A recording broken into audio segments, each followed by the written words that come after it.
आप सभी का मेरे इस अनन्या एजुकेशन हब चैनल पे स्वागत है। आज के वीडियो में मैं आप लोगों के लिए क्लास 10th का मैथ का चैप्टर 1 का ऑब्जेक्टिव क्वेश्चंस लेकर आया हूँ, जो उन विद्यार्थियों के लिए बहुत ज़्यादा इंपॉर्टेंट होने वाला है जो 2024 में मैट्रिक का एग्जाम देंगे। इस चैप्टर से बोर्ड एग्जाम में कम से कम 4 या 5 नंबर का क्वेश्चन ऑब्जेक्टिव पूछा ही जाना होता है।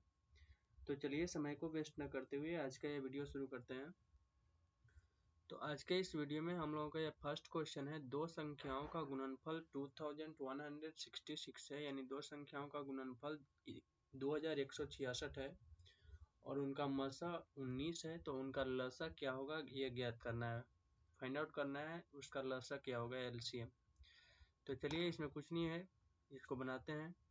इसमें दिया हुआ है हम लोगों का कि दो संख्याओं का गुणनफल 2166 है और हम जानते हैं कि जो ये लसा और मसा वाला जो फॉर्मूला होता है वो होता है पहली संख्या गुने दूसरी संख्या बराबर लसा गुने मसा। ये हम लोगों का एचसीएफ और एलसीएम का फॉर्मूला होता है। तो पहली संख्या कितना दिया हुआ है, पहली संख्या और दूसरी संख्या इसका गुणनफल दिया हुआ है कितना, 2166। और क्या दिया हुआ है, लसा नहीं दिया हुआ है, वो हमें निकालना है। इसका मसा दिया हुआ है 19। अब लसा हमको फाइंड आउट करना है, तो 19 इधर मल्टीप्लाई में है, गुना में है, इधर आएगा तो भागा में आ जाएगा, यानी लसा इसका हो जाएगा 2166 बटा 19। अब 19 से इसमें डिवाइड लगा देना है, तो 19 से कम 19 बचेगा 2, 19 से कम 19, 19 चौके 76, यानी ये 114 बार में कट जाएगा, यानी हम लोगों का आंसर हो जाएगा इस क्वेश्चन का ऑप्शन नंबर बी, 114। चलिए बढ़ते हैं नेक्स्ट क्वेश्चन की तरफ। नेक्स्ट क्वेश्चन है, दो अभाज्य संख्याओं का एचसीएफ कितना होता है। तो अभाज्य संख्या क्या होता है, जिसका भाजक या तो एक हो या वो स्वयं, जिसका निकालना है। जैसे मान लीजिए अगर दो का बोले कि दो भाज्य संख्या है कि अभाज्य संख्या है, तो दो हमारा अभाज्य संख्या है, दो के बाद तीन अभाज्य संख्या है, यानी जिसका फैक्टर सिर्फ 1 हो। फैक्टर कौन कौन हो, 1 और इटसेल्फ, यानी वो स्वयं हो। इसके अलावे और कोई फैक्टर ना हो उसका, तो उसको अभाज्य संख्या बोलते हैं। जैसे 5 हो गया, तो 5 किससे किससे डिविजिबल होगा, 1 से और 5 से। 2 किससे किससे डिविजिबल होगा, तो 1 से और 2 से। 3 किससे किससे डिविजिबल होगा, तो 1 से और 3 से। 4 किससे डिविजिबल होगा, तो 4 हो जाएगा हम लोगों का डिविजिबल 1 से, 2 से और 4 से भी, यानी इसका 2 से ज़्यादा फैक्टर हो गया, यानी ये जो होगा 4 अभाज्य संख्या नहीं होगा, ये भाज्य संख्या होगा। तो यहाँ पर हम लोगों को बताना है कि दो अभाज्य संख्याओं का एचसीएफ कितना होगा। तो जब भी हम दो अभाज्य संख्या का एचसीएफ निकालेंगे तो उसका एचसीएफ हमेशा 1 आएगा। दो अभाज्य संख्या का एचसीएफ कितना होगा, हमेशा 1 होगा, यानी इस क्वेश्चन का आंसर हो जाएगा option number A, 1। Next question है, दो अंकों की कितनी संख्याएं हैं जो 3 से विभाज्य है। दो अंकों की कितनी संख्याएं हैं जो 3 से विभाज्य है। तो हम पहले पता कर लेते हैं कि 3 से विभाज्य होने वाली दो अंकों की संख्या कौन कौन है। तो 3 से विभाज्य होने वाली 3 है, 3 के बाद 6 है, 6 के बाद 9 है, 9 के बाद 12 है, 12 के बाद 15, 18, इस तरह से बढ़ते जाएगा। और 3 अंक का बताना है, यानी 99 लास्ट होगा। उसके बाद आगे बढ़ेंगे तो फिर 3 अंक का हो जाएगा, और हमको बताना है कितना अंकों का, तो 2 अंक का बताना है, यानी 99 लास्ट होगा। और 2 अंक का स्टार्टिंग कहाँ से होगा, 12 से, और लास्ट कौन होगा, 99। तो हमको इसमें बताना है कि 12 से लेके 99 तक जो होगा वो कितना होगा, काउंटिंग करके बताना है कि वो कितना होगा। तो हम लोग उसको काउंटिंग नहीं करेंगे, उसको बनाएंगे कैसे। तो बनाने का एक फार्मूला होता है एपी का। इसमें से जो भी हमारा फर्स्ट टर्म, जो 12 से स्टार्ट करना है, 12 से 99 तक कितना टर्म हुआ ये निकालना है। तो फर्स्ट टर्म हम लोगों का हो गया a इक्वल हो गया 12, a इक्वल हो गया 12, यानी फर्स्ट टर्म को a से इंडिकेट करते हैं जो हो गया 12। अब ये दोनों के बीच का डिफरेंस कितना है, तो 12 और 15 के बीच के जो डिफरेंस होगा उसको बोलते हैं सार्वंतर, और जिसको डी से इंडिकेट करते हैं। तो 12 और 15 के बीच का जो डिफरेंस होगा वो होगा 3।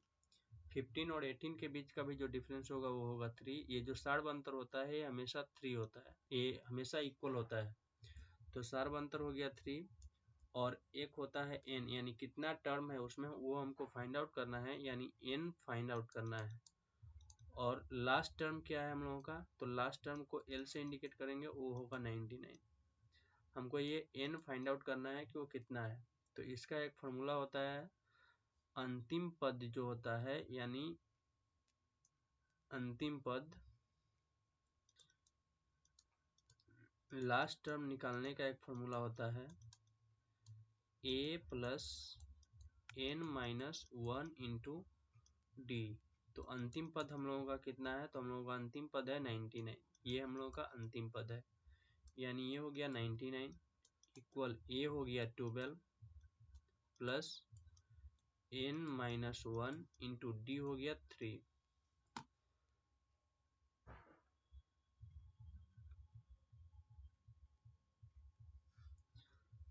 अब हम लोग इसको निकाल लेंगे, ये 99 इधर है 12 प्लस में है, इधर आएगा तो माइनस में आ जाएगा, इक्वल इधर बच जाएगा 3n माइनस 3। 3 को n से मल्टीप्लाई करेंगे तो 3n, माइनस 3 को 1 से मल्टीप्लाई करेंगे तो 3। 99 में से 12 को अगर हम सब्ट्रैक्ट करेंगे तो बचेगा 87, और इधर 3 माइनस में इधर आ जाएगा तो प्लस में आ जाएगा, इक्वल 3n। 87 और 3 को ऐड कर देंगे तो हो जाएगा 90 इक्वल 3n। 3 से 90 कट जाएगा 30 बार में, यानी n का वैल्यू आ गया कितना हम लोगों का 30, जो हम लोगों का आंसर है। यानी इस क्वेश्चन का आंसर हो जाएगा ऑप्शन नंबर सी 30। यानी 2 अंकों की जो संख्या बताना था वो 3 से विभाज्य कितनी संख्या होगी, तो 30 होगी। बढ़ते हैं हम लोग नेक्स्ट क्वेश्चन की तरफ, इसको इरेज कर देते हैं पहले।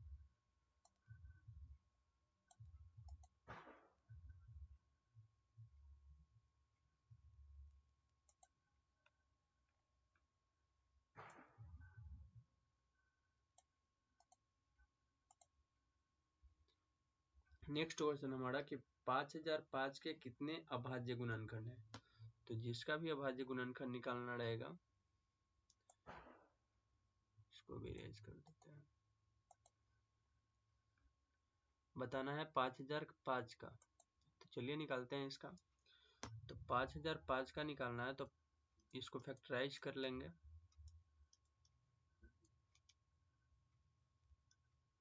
कितना से लगेगा, 5 से लगाते हैं। अभाज्य गुणनखंड बताना है, यानी अभाज्य संख्या से ही लगाना है। तो 5 से लगेगा 0 0 0 1, और किससे लगेगा, अब तो 5 से नहीं लगेगा, 7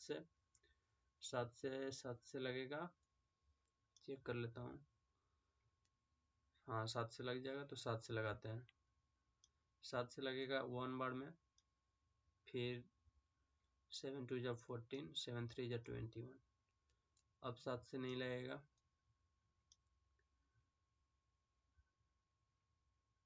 नहीं है, गलत हो गया। फिर से लगाते हैं इधर इसका 5005, इसको फैक्टराइज करेंगे। 5 से लगाएंगे तो 1 0 0 1, फिर 7 से लगाएंगे तो 7 1, फिर बचेगा यहाँ 3, 7 4 जा 28, और 7 3 जा 21। अब ये किससे लगेगा, 7 से लगेगा, 7 से नहीं लगेगा।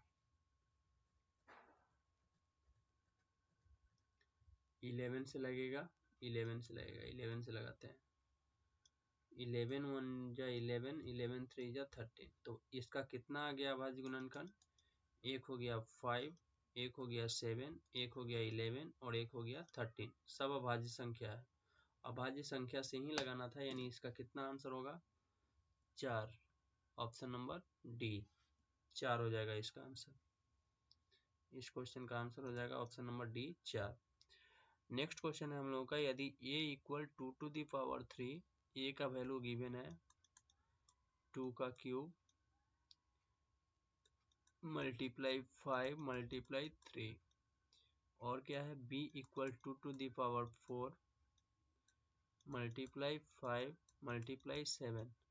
तब a और b का एलसीएम फाइंड आउट करना है, एलसीएम निकालना है। तो 2 के पावर 3 है, इसको हम लिख सकते हैं 2 को 3 बार। तो चलिए 2 को 3 बार लिख दिए। उसके बाद है 5 गुने 3 और यहाँ पर 2 के पावर 4 है, यानी 2 को हम लोग 4 बार लिख लेंगे।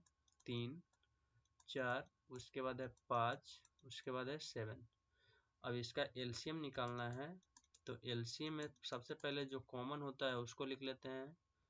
ये हम लोगों का एक 2 कॉमन हो गया, फिर ये 2 कॉमन हो गया, फिर ये 2 कॉमन हो गया, फिर ये 5 कॉमन हो गया,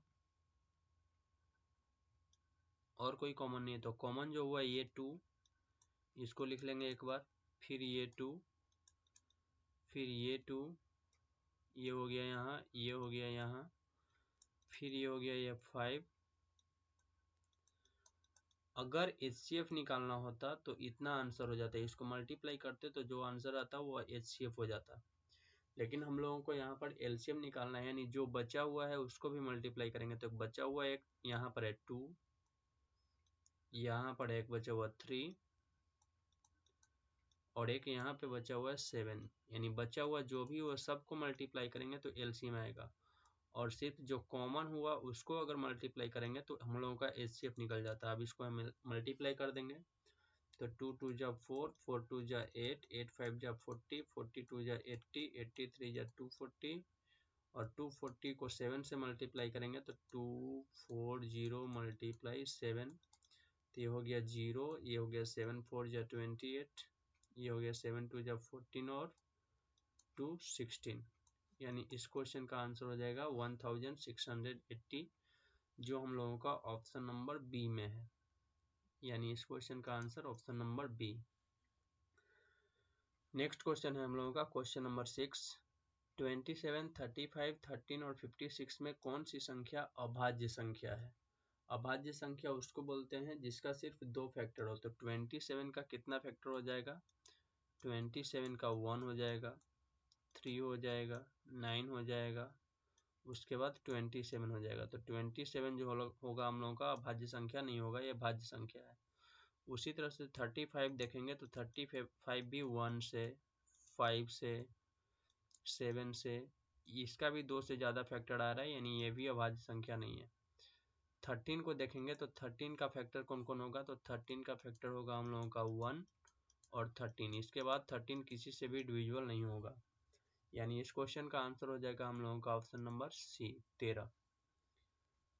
नेक्स्ट क्वेश्चन है क्वेश्चन नंबर 7। बताना है कि दो लगातार संख्याओं का HCF क्या होता है। तो जब भी हम दो लगातार संख्याओं का HCF फाइंड आउट करेंगे तो उसका आंसर 1 आएगा। किसी भी दो लगातार संख्या का HCF अगर निकालिएगा तो उसका आंसर 1 आएगा। यानी 7 क्वेश्चन का आंसर हो जाएगा 1। नेक्स्ट क्वेश्चन है क्वेश्चन नंबर 8। सबसे छोटी भाज्य संख्या और सबसे छोटी अभाज्य संख्या का HCF कितना होगा? तो सबसे छोटी जो भाज्य संख्या होता है, सबसे छोटी भाज्य संख्या जो होता है हम लोगों का 2, सबसे नहीं सॉरी हो गया, ये गलती हो गया। सबसे छोटी अभाज्य संख्या जो होता है वो होता है 2, और सबसे छोटी भाज्य संख्या जो होता है वो होता है हम लोगों का 4। अगर हम ये दोनों का HCF निकालेंगे तो HCF आएगा 2। यानी इस क्वेश्चन का आंसर हो जाएगा option number B. Next question है दो क्रमिक सम संख्याओं का HCF क्या होता है? यानी दो क्रमिक मतलब होता है लगातार। दो लगातार सम संख्याओं का HCF, तो किसी भी दो लगातार सम संख्याओं का HCF, सम संख्या कौन कौन होता है? 2 4 6 8 10। इस तरह से जो दो से डिविजुअल जो होता है वो होता है सम संख्या। अब किसी भी दो लगातार सम संख्याओं का अगर हम HCF निकालेंगे तो हम लोगों का हमेशा आंसर क्या आएगा? 2। किसी भी दो लगातार सम संख्या का HCF निकालिएगा तो उसका आंसर आएगा option number D 2। Next question की तरफ बढ़ते हैं। निम्नलिखित में कौन सी संख्या अपरिमेय संख्या है? तो अपरिमेय संख्या किसको बोलते हैं? जिसको P/Q के फॉर्म में नहीं लिखा जा सके। P/Q के फॉर्म में नहीं लिखा जा सके उसको बोलते हैं अपरिमेय संख्या। यहाँ पर है question number option number A में √23 √23। तो हम जानते हैं कि 23 का पूरा वर्गमूल नहीं निकाला जा सकता है, यानी ये परिमेय संख्या है, ये अपरिमेय संख्या है, सॉरी ये अपरिमेय संख्या है। उसके बाद है √64। तो हम जानते हैं कि इसका पूरा वर्गमूल निकल जाएगा, यानी 8 का ये स्क्वायर, 64 किसका वर्ग होगा, तो 8 का। नेक्स्ट क्वेश्चन है हम लोगों का, नेक्स्ट ऑप्शन है √9, ये किसका वर्गमूल होता है, इसका वर्गमूल कितना होगा, 3। उसके बाद है √1 प्लस √25। तो 1 का वर्गमूल कितना हो जाएगा, 1, और 25 का वर्गमूल कितना हो जाएगा, 5, यानी इसका आंसर हो जाएगा 6। तो ये 6 भी हो गया, ये 8 हो गया, यहाँ से ये 3 हो गया, सबका वर्गमूल निकल गया, यानी सब p/q के फॉर्म में है। सिर्फ एक को छोड़ के ए ऑप्शन जो है √23 वो जो है हम लोगों का अपरिमेय संख्या है, बाकी सब परिमेय संख्या था। तो 10 नंबर क्वेश्चन का आंसर हो गया option number A. 11 number question है 2, 10 और 20 के एलसीएम और एचसीएफ का अनुपात क्या होगा। डिजिट दिया हुआ है हम लोगों का 2, 10 और 20, इसका एलसीएम और एचसीएफ का अनुपात बताना है। तो जब भी इसका हम एलसीएम फाइंड आउट करेंगे तो एलसीएम आएगा इसका 20, और जब हम इसका एचसीएफ फाइंड आउट करेंगे तो इसका एचसीएफ आएगा 2, और जब इसका हम अनुपात निकालेंगे, एलसीएम और एचसीएफ का अनुपात बताना है, तो अनुपात निकालेंगे, यानी 20 अनुपात 2, 2 से कट जाएगा 10 बार में, ये 2 से कट जाएगा 1 बार में, यानी 10 अनुपात 1। कौन ऑप्शन में है, ऑप्शन नंबर सी, यानी इस क्वेश्चन का आंसर हो जाएगा option number C. Next question बढ़ते हैं हम लोग। दिया हुआ है 65 तथा 117 का एचसीएफ दो संख्या है। एक संख्या है पहली संख्या है हम लोगों का 65, दूसरी संख्या है 117। आगे क्या दिया हुआ है कि इसका एचसीएफ जो है वह है 65m माइनस 117, इसका एचसीएफ दिया हुआ है। तो हमको निकालना क्या है, हमको निकालना है कि m का वैल्यू कितना होगा, ये हमको फाइंड आउट करना है m का वैल्यू। तो चलिए निकालते हैं। इसका 65 और 117 का जो एचसीएफ है वो दिया हुआ है 65m माइनस 117। तो पहले हम 65 और 117 का एचसीएफ निकाल लेते हैं। तो 65 डिवीजन मेथड से निकालते हैं। यहाँ पे 65 और 117 कितना बार में लगेगा, एक बार में लगेगा, रिमाइंडर बच जाएगा, 7 में से 5 जाएगा तो 2, 11 में से 6 जाएगा तो 5, फिर लगाएंगे 65 में, 1 बार में लगेगा, बच जाएगा 13, फिर लगाएंगे 13 से 52 में, 13 4 जा 52, कट जाएगा, यानी इसका एचसीएफ आएगा 13। लेकिन हम लोगों का यहाँ एचसीएफ दिया हुआ था किस फॉर्म में, m के फॉर्म में। कितना दिया हुआ था, 65m माइनस 117 इक्वल। अब यहाँ पर एचसीएफ कितना आ गया हम लोगों का, 13, और ये भी क्या दिया हुआ था, एचसीएफ, यानी ये दोनों क्या होगा, इक्वल। तो दोनों को इक्वल कर दिए। अब हम लोगों को m का वैल्यू निकालना था, तो इधर ये 117 माइनस में है, इधर आएगा तो प्लस में हो जाएगा। तो 65m इक्वल 13 प्लस 117, यानी 65m इक्वल 130। अभी 65 से कट जाएगा कितना बार में, 2 बार में, यानी m का वैल्यू आ जाएगा 2, यानी इस क्वेश्चन का आंसर हो जाएगा option number B2। Next question है हम लोगों का कि 144 के अभाज्य गुणनखंड में 2 का घातांक कितना होगा। तो चलिए 144 का अभाज्य गुणनखंड निकाल लेते हैं। 144 अभाज्य गुणनखंड, यानी 2 का घातांक बताना है। तो 2 से लगेगा, 2 से लगेगा ये कितना बार में, 72 बार में, फिर लगाएंगे 2 से तो कितना बार में लगेगा, 36, फिर लगेगा 2 से तो लगेगा 18 बार में, फिर लगेगा 2 से तो 9 बार में। अब 2 से नहीं लगेगा तो लगेगा 3 से। तो हमको सिर्फ 2 का घातांक बताना था। तो 2 कहाँ से कहाँ तक आया, यहाँ से यहाँ तक, कितना बार आया, 1 2 3 4 यानी 2 का घातांक कितना होगा, तो option number B 4। Next question है कि निम्नलिखित में कौन सी संख्या परिमेय संख्या है। परिमेय संख्या, तो ये √50 का वर्गमूल नहीं निकलेगा, यानी ये अपरिमेय संख्या है, यानी ये आपका आंसर नहीं होने वाला है। √32 का भी वर्गमूल नहीं निकलेगा, यानी ये भी अपरिमेय संख्या है। ये √5 ये अपरिमेय संख्या है, और 5 जो है परिमेय संख्या है। तो हम जानते हैं कि एक परिमेय संख्या और एक अपरिमेय संख्या का योगफल क्या होता है, अपरिमेय होता है, यानी ये भी अपरिमेय है। हमको बताना था यहाँ पर कौन सी संख्या परिमेय संख्या है। यहाँ पर देखेंगे तो √1/√144 है, √1/√144। 1 का वर्गमूल निकालेंगे तो 1 हो जाएगा, और 144 का वर्गमूल निकालेंगे तो 12 हो जाएगा। ये जो आ गया ये p/q के फॉर्म में आ गया। 1 का भी पूरा वर्गमूल निकला और 144 का भी निकला, यानी ये जो है हमारा परिमेय संख्या है, यानी इस क्वेश्चन का आंसर हो जाएगा option number C. Next question की तरफ बढ़ते हैं। निम्नलिखित संख्याओं में से अभाज्य संख्या का चयन करें। तो हम अभी बताए हैं कि अभाज्य संख्या उसको बोलते हैं जिसका सिर्फ 2 फैक्टर हो, एक होगा 1 और दूसरा वो स्वयं, यानी वो एक से कटेगा और दूसरे में अपने आप से कटेगा, बाकी किसी से भी नहीं कटेगा, तो वो होगा अभाज्य संख्या। हम यहाँ चेक कर लेते हैं 15 किससे किससे कटेगा, तो 15 1 से कटेगा, 3 से कटेगा, 5 से कटेगा, 15 से कटेगा। 39 किससे किससे कटेगा, 1 से कटेगा, 3 से कटेगा, 13 से कटेगा, 39 से कटेगा। 33 किससे किससे कटेगा, 1 से कटेगा, 3 से कटेगा, 11 से कटेगा, 33 से कटेगा।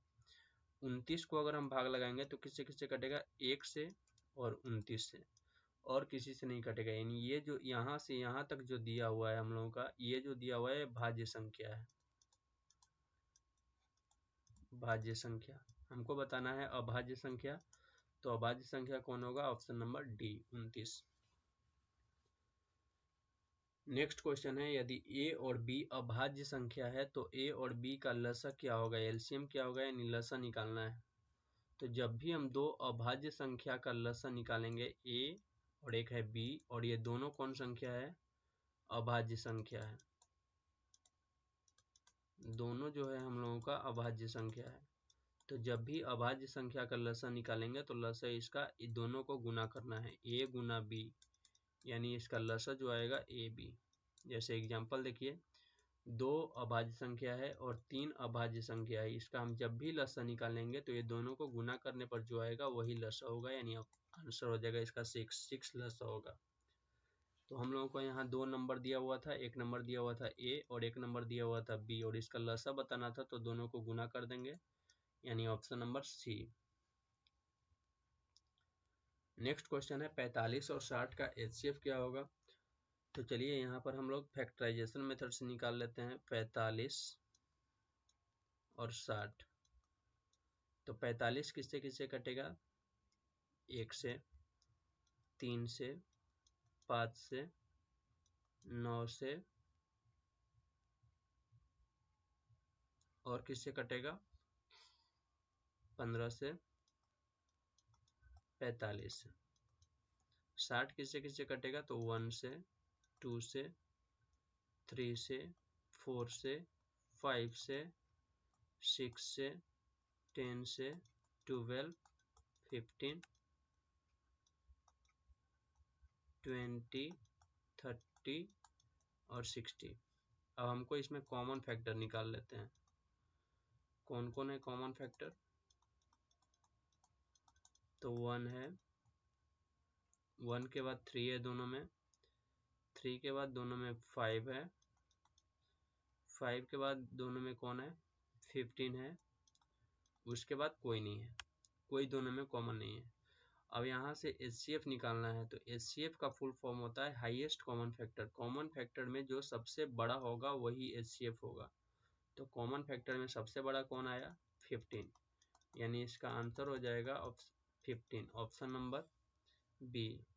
ये हुआ फैक्टराइजेशन मेथड। अगर आप इसको डिवीजन मेथड से निकालना चाहें तो उससे भी निकाल सकते हैं, वो थोड़ा इजी पड़ता है। 45 से लगाना है 60 में, एक बार में लगेगा, 15 बच गया। अब 15 से फिर लगा देंगे 45, तो इधर से भी कितना आ जाएगा उसका HCF 15। चलिए आप लोगों को जो समझ में आया उससे बनाइए। नेक्स्ट क्वेश्चन है कि एक अशून्य परिमेय और अपरिमेय संख्या का गुणनफल क्या होगा। तो इस क्वेश्चन का आंसर याद रखिएगा, हमेशा अपरिमेय होगा। एक परिमेय और एक अपरिमेय, इसका गुणनफल क्या होगा, तो हमेशा अपरिमेय। जैसे मान लीजिए अशून्य, अशून्य करने का मतलब है कि जीरो नहीं होना चाहिए। जैसे मान लीजिए कोई एक नंबर, दो एक ले लिए नंबर जो परिमेय संख्या है, और एक अपरिमेय संख्या जैसे √3, इसको अगर हम गुना करेंगे तो आएगा 2√3। ये हमेशा क्या होगा, अपरिमेय। कोई भी दो नंबर लीजिए जिसमें से एक को लेना है परिमेय संख्या, ये है परिमेय, और √3 है हमारा अपरिमेय। तो एक परिमेय संख्या और एक अपरिमेय संख्या को जब गुना करेंगे तो उसका आंसर जो आएगा वो अपरिमेय संख्या आएगा। जीरो को छोड़ के परिमेय संख्या में जो लेंगे उसमें जीरो को छोड़ के लेने के लिए बोला है, अशून्य बोल रहा है। जब यहाँ पर हम जीरो लेंगे तो जीरो को अगर हम किसी से भी मल्टीप्लाई करेंगे तो वो खुद को जीरो बना देगा, तो जीरो हो जाएगा परिमेय संख्या। इसलिए यहाँ पर क्वेश्चन में बोला हुआ है कि शून्य को छोड़ के बाकी नंबर लेना है। ओके, नेक्स्ट क्वेश्चन है कि निम्नलिखित में कौन अभाज्य संख्या है। तो अभाज्य संख्या 91 नहीं है, 213 भी नहीं है, 501 भी नहीं है। इस क्वेश्चन का आंसर होगा ऑप्शन नंबर डी। 91 किससे किससे डिविजिबल है, 1 से, उसके बाद 7 से, तो 7 से भी डिविजिबल हो गया, आगे चेक करने का कोई मतलब ही नहीं होता। 213 किससे डिविजिबल है, 1 से, उसके बाद 3 से भी डिविजिबल हो जाएगा, तो भी इसमें भी आगे चेक करने का कोई मतलब नहीं है। 501 1 से डिविजिबल हो जाएगा, 3 से भी डिविजिबल हो जाएगा, यानी इसमें भी आगे चेक करने का कोई मतलब नहीं है। 41 जो होगा हम लोगों का वो 1 और 41 यही दो डिजिट से डिविजिबल होगा, यानी ये जो है हमारा अभाज्य संख्या है। नेक्स्ट क्वेश्चन है निम्नलिखित में किसका दशमलव प्रसार अशांत है। तो दशमलव प्रसार जो होता है वो दो प्रकार का होता है। एक जो होता है हम लोगों का शांत दशमलव, और एक होता है अशांत दशमलव। समझ लेते हैं पहले इसको थोड़ा सा। तो जिसमें हर का, किसका, हर यानी डिनोमिनेटर, हर को अगर हम फैक्टराइज करेंगे तो वो 2 के फॉर्म में हो और 5 के फॉर्म में हो, ये दोनों के फॉर्म में रहेगा तो वो होता है शांत दशमलव। और अगर ये दोनों को छोड़ के कुछ और होगा तो वो होगा अशांत दशमलव।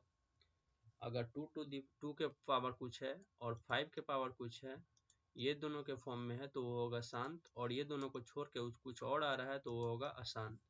अब इसमें हमको चेक करना है। तो पहले है 50, इसका डिनोमिनेटर कितना है, हर 50।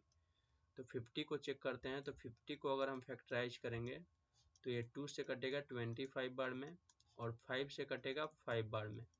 तो हम 50 को लिख सकते हैं, ये 23/50 था, तो 50 इसको हम लिख सकते हैं 2 गुना 5 का स्क्वायर, यानी ये 2 और 5 के फॉर्म में है, यानी ये शांत है, शांत दशमलव की श्रेणी में आएगा। 625 को फैक्टराइज करेंगे तो ये भी होगा हम लोगों का 5 टू दी पावर क्यूब, तो ये भी 5 के फॉर्म में आया, ये भी शांत है। 1600 को करेंगे तो ये भी हम लोगों का आएगा 2 और 5 के फॉर्म में। देखते हैं 800, 400, 200, 100, 50, 25, 5। तो ये भी किसके फॉर्म में आया, 2 और 5 के फॉर्म में सिर्फ आया, इसमें और कोई डिजिट नहीं है, यानी ये भी जो हम लोगों का होगा वह शांत दशमलव होगा। और 243 को अगर फैक्टराइज करेंगे तो ये 2 से कटेगा ही नहीं, पहले लगेगा 3 से, फिर लगेगा 27, फिर लगेगा 3 9 या 27, 3 3 या 9, यानी ये 3 के फॉर्म में आ रहा है। तो ये जो हम लोगों का होगा वो अशांत दशमलव होगा, यानी इस क्वेश्चन का आंसर होगा ऑप्शन नंबर सी। बढ़ते हैं नेक्स्ट क्वेश्चन की तरफ। नेक्स्ट क्वेश्चन है हम लोगों का कि पाई बटा 3 क्या है। तो पाई बटा 3 जो है वो अपरिमेय संख्या है। पाई कौन सी संख्या होती है, तो पाई होती है अपरिमेय संख्या, और एक अपरिमेय संख्या और एक परिमेय संख्या का भागफल जो भी होगा वो अपरिमेय संख्या होगा। तो पाई बटा 3 जो होगा हम लोगों का अपरिमेय संख्या हो जाएगा। नेक्स्ट क्वेश्चन है, दो संख्याओं का गुणनफल दिया हुआ है, एचसीएफ दिया हुआ है, तो एलसीएम क्या होगा वो बताना है। दो संख्याओं का गुणनफल, तो अभी हम लोगों का एक क्वेश्चन ऊपर भी आया था, पहली संख्या गुने दूसरी संख्या बराबर लसा गुने मसा, ये होता है फॉर्मूला। तो पहली संख्या और दूसरी संख्या इसका गुणनफल दिया हुआ है ये 8670, और इसका एचसीएफ दिया हुआ है, लसा निकालना है। एचसीएफ दिया हुआ है 17, यानी 17 से इसमें डिवाइड लगा देंगे तो 17 पचे 85, 17 एकम 17 जीरो, यानी इसका आंसर हो जाएगा 510, option number A. 23 number question है, 6, 8 और 22 का एलसीएम और एचसीएफ का अनुपात क्या होगा। तो 6, 8, 22, इसका जब हम एलसीएम निकालेंगे तो एलसीएम कितना आ जाएगा, निकाल लेते हैं। 2 से लगेगा 3 बार में, 2 चौके 8, 2 से 11, अब नहीं लगेगा। 2 तिहाई 6, 6 चौको 24, 24 गुना 11, 4 हो जाएगा, 6 हो जाएगा, 2 हो जाएगा, यानी 264। एलसीएम कितना आ जाएगा, 264। अब जब हम इसका एचसीएफ निकालेंगे, एचसीएफ तो आ जाएगा 2। अब इसका हमको अनुपात बताना है, यानी 264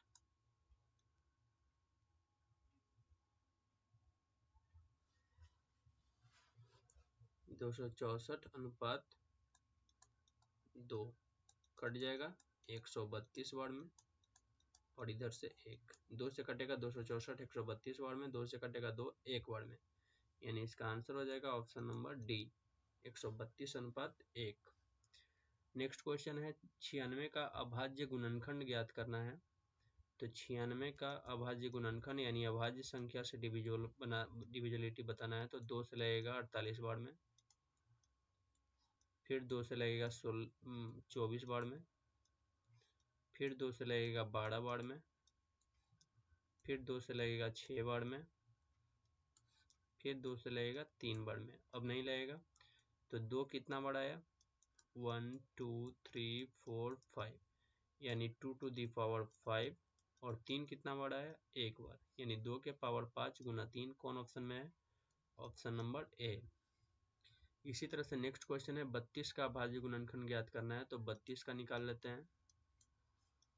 2 16, 2 से लगेगा 8, 2 से लगेगा 4, 2 से लगेगा 2, तो 2 कितना बार आया, 2 आया 5 बार, यानी 2 के पावर 5, यानी इस क्वेश्चन का आंसर हो जाएगा ऑप्शन नंबर बी, 2 के पावर 5।